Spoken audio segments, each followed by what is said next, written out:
ሰላም እንደናችሁ የዩቲዩብ ቻናላችን ተከታታዮች፣ በዛሬው ቪዲዮአችን ደግሞ የግሬድ 11ን የዩኒት 5 የመጨረሻ ፓርት ቪዲዮአችንን የፓርት 12 ቪዲዮአችንን በዛሬው ቪዲዮአችን ይዘላችሁ ቀርበናል። ቀጥታ ወደ ርዕሳችን እንለፍ። ርዕሱ ምን ይላል? ትሬድ ኮሚዲቲስ ኤንድ ፓተርንስ ይለናል። በዚህ ሰዓት የነበረው የትሬድ ቁሶችና ይነጋገሩበት የነበረው መንገድ ነው የሚል ርዕሱ። ሳልት which was plenty in North Africa, gold which was plenty in West Africa and slave were the essential commodities. so በ500 እስከ 1590 ፔሪድ ይለናል። ምንድነው የሚለና በኖርዝ አፍሪካ ላይ በጣም ታዋቂ የነበረው የንግድ ቁስ ሳልት ነበር ይለናል። በዌስት አፍሪካ ላይ ደግሞ ጎልድ ነበር። እዚህ በተጨማሪ ደግሞ በዚህ ትሬድ ሲስተም ውስጥ በጣም ኢሴንሻል የነበረው ኮሚዲቲ ስሌቭ ነበር ይለናል፣ ወይም ደግሞ ባሮች ነበሩ፣ በጣም አስፈላጊ የነበሩ የንግድ ቁሶች ይለናል በዚህ ፔሪድ ላይ ማለት ነው። እዚህ በተጨማሪ ደግሞ clothes had also became an important trade goods። ከነዚህ ካየናቸው ከስሌቭ በተጨማሪ ማለት ነው ልብስም በጣም አስፈላጊ የትሬድ ጉዶች ነበሩ በዚህ ፔሪድ ላይ ነው የሚለና a viable clothes production industry began around the 11th century in Djenne, Takrur, Timbuktu and Gao and lasted well into the 8th century ይለናል። በዚህ ላይ ምንድነው የሚለና የልብስ ምርት የሚሰጥ ኢንዱስትሪ ደግሞ የጀመረው በ11ኛው ሴንቸሪ ደጀን፣ ታክሩና ቲምቡክቱ እና ጋኦ ውስጥ ላይ ነው ይለናል። እና ይሄ በ11ኛው ሴንቸሪ የጀመረው የክሎዝ ፕሮዳክሽን ኢንዱስትሪ ደግሞ እስከ 18ኛው ሴንቸሪ ድረስ ቆይቷል ይለናል ማለት ነው።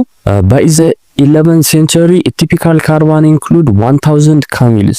በ11ኛው ሴንቸሪ ደግሞ ላይ የነበረ አንድ ኖርማል ቢባል የካራቫን ነጋዴ ማለት ነው ቢያንስ 1000 ካሜሎችን በውስጡ ያጠቃልላል። 1000 ካሜሎችን በውስጡ ያጠቃልላል ይለናል። it might for example set out for ሲጅልማስ in North Africa loaded with salt for ታዛ food stuffs, clothes, perfume and other goods from the Maghreb አለና እና እነዚህ የነበሩ በጊዜው የነበሩ የካርባን ነጋዴዎች ደግሞ መነሻቸው የነበረው ከሲጅልማስ ነበር የሚነሱት አለ። በኖርዝ አፍሪካ ላይ ትገኝ የነበረች ቦታ ናት። ከዛ ቦታ ላይ ታዛ የሚባል አካባቢ አለ። እዛ ላይ ሳልት ይጭናሉ። ፉድ ስታፎችን፣ ክሎዞችን፣ ፐርፊውሞችን እና ሌላ ተጨማሪ ጉዶችን ደግሞ ከማግረብ ይጭናሉ ማለት ነው። እና ከዛ ደግሞ it next stop was ዋዳ። ከዛ እነዚህ የካርባን ነጋዴዎች ተጉዘው ዋዳ ላይ ይቆማሉ ማለት ነው። ከዛ ላይ ከቆሙ በኋላ an oasis in the present day nation of Mauritania፣ አሁን ላይ ሞሪታኒያ ብለን ጠራት አካባቢ ላይ ማለት ነው። እዛ ላይ ነው የሚቆሙ። ከዛ where some of the goods were sold and new items purchased።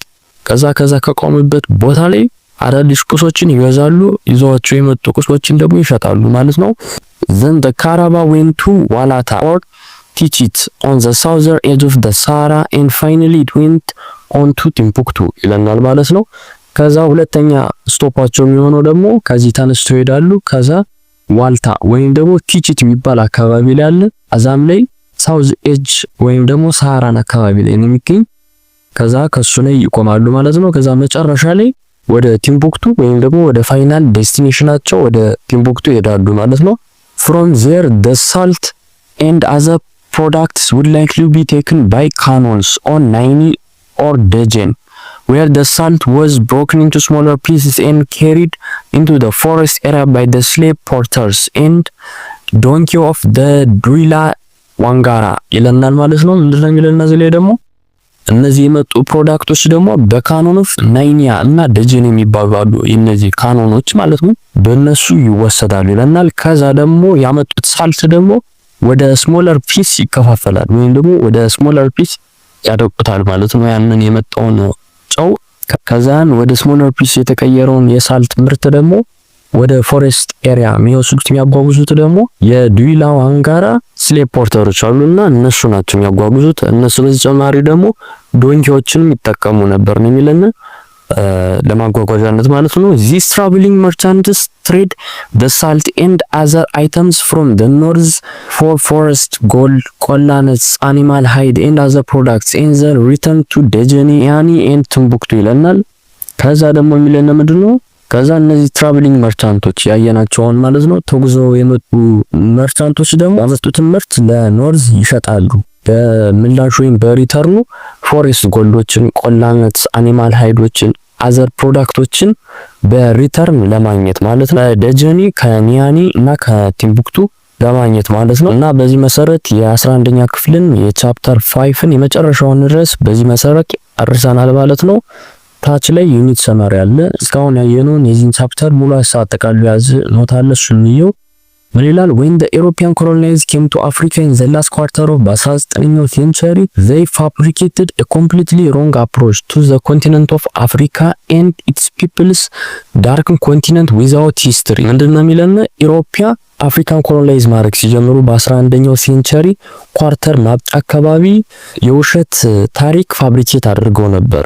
ምን ብለው? እነዚህ አፍሪካ ኮንቲነንቶች ዳርከር ኮንቲነንት ናቸው ብለው ለዓለም አወርተው ነበር። ዳርከር ኮንቲነንት ማለት ምንም ፓስት የላቸውም፣ ሂስትሪ የላቸውም ብለው ማለት ነው። against such European nations the people have developed advanced cultures and civilization in different geographical region of Africa ይለናል። ግን አፍሪካ ላይ በጊዜው የነበረው ኢሮፒያኖች ካሉት ተቃራኒ ነበር ነው የሚለና ምክንያቱም የአፍሪካ ፒፕሎች አድቫንስድ የነበሩ ካልቸሮችን ሲቪላይዜሽኖችን በአንሸንት ታይም በአንዳንድ ጂኦግራፊካል ኤሪያዎች ላይ መስራት ችለው ስለነበር ማለት ነው። some of the center of culture and civilization of the ancient and medieval Africa world include Mamluk Egypt, Koish Mero, the Kingdom of Aksum in northern East Africa, and the Empire of Ghana, Mali, Songhai, and Kanem Borno in western Africa, the Forest Kingdom of Benin in central Africa, and Great Zimbabwe in southern Africa ይለናል። እና እነዚህ ደግሞ ያየናቸው በጣም አንሸንት ሲቪላይዜሽን አንዳንድ ጂኦግራፊካል ኤሪያዎች ላይ ነበሩ ብለናል። እነሱ ሴንተር ኦፍ ካልቸር እና ሲቪላይዜሽን የነበሩ በአንሸንት እና በሚድቫል አፍሪካ ጊዜ ለምሳሌ ማምሉክ ኢጂፕት ነበር፣ ኮይሽ ሜሮ የነበሩ፣ ኪንግደም ኦፍ አክሱም በኖርዝ ኢስት አፍሪካ ላይ የነበሩ ብለን ያየናቸው ማለት ነው። እና ዘ ኢምፓየር ኦፍ ጋና፣ ማሊ፣ ሶንጋይ በተጨማሪ ኢምፓየሮችም ነበሩ። የጋና ኢምፓየር፣ የማሊ፣ የሶንጋይ፣ የካነም ቦሮን በዌስት አፍሪካ ይገኝ የነበረው ማለት ነው።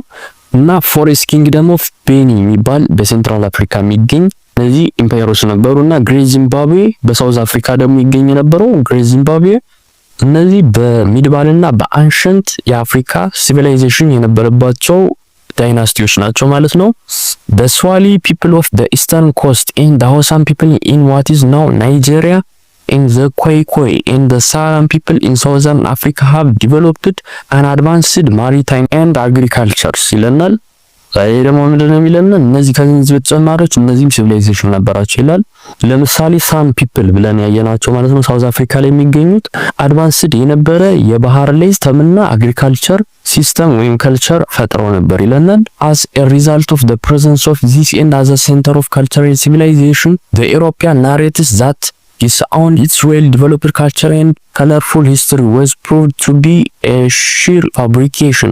The continent is rather a cradle of man-hosted many important centers of culture and civilization in the ancient and medieval world and enormously contribute to world civilization ይለናል። እና በዚህ መሰረት ኢሮፒያን ስለ አፍሪካ ያወሩት ነገር ዲሳውንድ ተደርጓል ወይም ደግሞ ፋብሪኬት እንደሆነ ታውቋል ማለት ነው። ምክንያቱም በጊዜው አፍሪካ የነበራትን ካልቸር ከለርፉልነስ ዲሳውንድ ስላደረገ ወይም ደግሞ ስለ ካደ ማለት ነው። እና በዚህ መሰረት አንድ የአፍሪካ ጂኦግራፊካል ኤሪያዎች ላይ በጣም ትልቅ የነበሩ አንሸንት እና ሚዲቫል ሲቪላይዜሽኖች እንዳሉ ታውቀዋል ይለናል። እና በዚህ መሰረት የ11ኛ ክፍል ቻፕተር 5 ቪዲዮአችንን ጨርሰናል ማለት ነው። ቀጣይ ደግሞ ቻፕተር 6ን ይዘንላችሁ እንቀርባለን። ቻፕተር 6ን ደግሞ እንደለቀቅ እንዲደርሳችሁ ቻናላችንን ሰብስክራይብ ማድረግ እንዳትረሱ። የዛሬ ቪዲዮአችን ይመስላል። በቀጣይ ቪዲዮ እንገናኝ።